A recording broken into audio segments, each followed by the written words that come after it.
Hi, this is Mike from SwimEx. Today we're going to go over troubleshooting your stop bar and replacing your stop bar.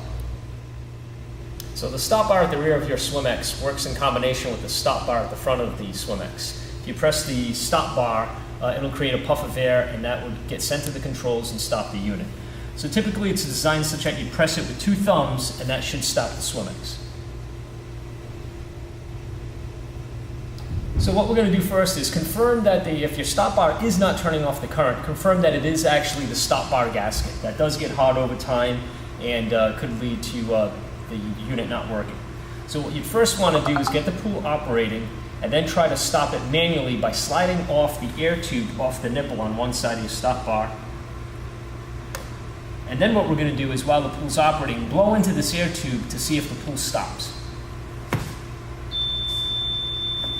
The pool goes ahead and stops. That tells us that everything from the air tube down is good, and it is indeed your stop bar that is bad.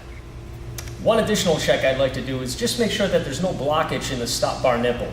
Right where the tube connects, just insert a paper clip or something similar into the nipple there, and just make sure there's no blockage that would stop the puff of air going down into the air tube.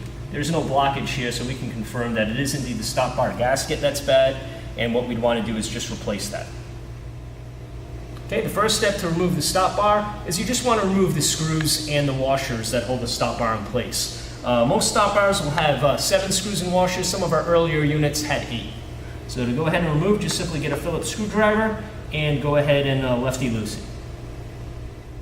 SwimEx offers a replacement stop bar kit, and included in this kit is a brand new replacement gasket, your plugs. One plug is just a regular standard plug, the other plug has the nipple built onto it, a brand new stop bar sticker, washers, and screws. Additionally, we recommend using the same retainer that's currently on your SwimEx. We'd recommend, after removing, cleaning it and then reusing it. And the reason for that is the bolt hole patterns are going to be specific to your retainer as to your pool.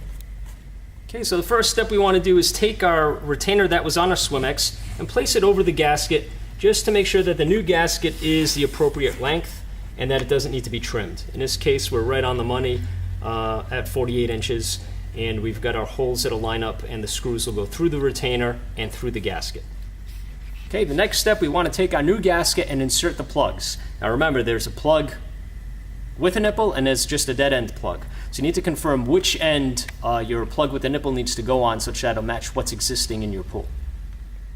Okay, so the first thing we have to do is take the end of the gasket, and it is a semi-soft rubber, and you just need to go ahead and work it a little bit, stretch it a little bit to be able to get the plugs to fit in.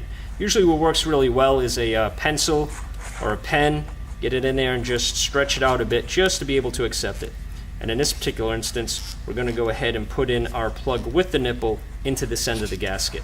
Just want to get it spread out a little bit. That way, when we go ahead and fit it in, you'll see it's shaped like a D, so it'll go in one way. You can go ahead and get it in there. So get it started, and then that'll fit pretty good. So what I want to now do is, before fully inserting this, is just go ahead, take it out. I'm going to grab a good old just general purpose super glue. Put some of that on there. And now we can go ahead and permanently put that plug in.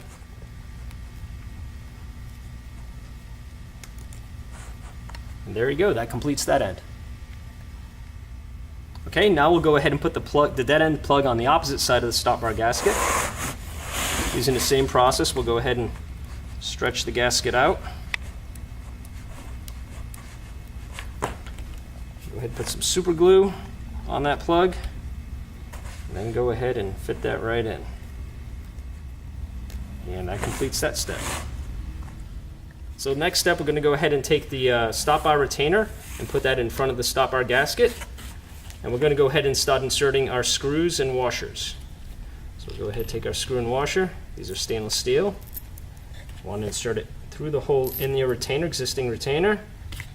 And go ahead and start threading that through, and you're going to go right through the gasket.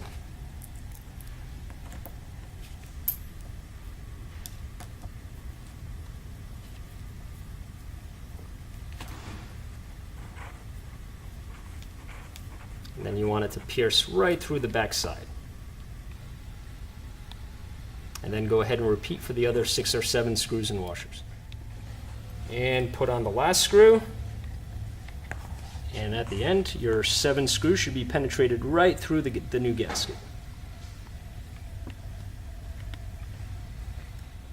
Okay, now we can go ahead and take our brand new stop bar gasket, take it over to the pool, and go ahead and mount it to the pool using the 7 screws and screw into the existing holes in your SwimEx.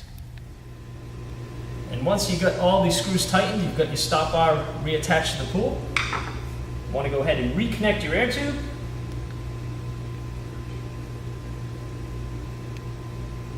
Give it a quick test, make sure pressing it stops the pull. And then lastly, you can go ahead and put the new stop bar sticker on the retainer.